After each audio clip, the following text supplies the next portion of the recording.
វីក្មេងៗស្នេហ៍ដូចបុប្ផាដែលរីកល្អមែន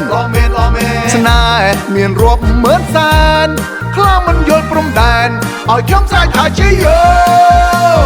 ស្នេហ៍ដែលយើងស្រមៃមានចិត្តភក្តីដល់រឿងស្នេហាស្នេហ៍លូអងសងខាមិនកែប្រែចិនដាសាវ៉ាចោលស្នេហាឡើយបែរទៅឯរៀមគេវាមានរឿងស្នេហាព្រះរាមចូលកោតបញ្ឆោតសេដាលូអងសងខាមកពីរឿងស្នេហាស្នេហ៍សម័យទំនើបវាទៅជារឿងស្នេហាស្នេហ៍ស្នេហ៍គេមិនញញើតខ្លាចយល់ថាមិនកើតតែគេជារឿងធម្មតា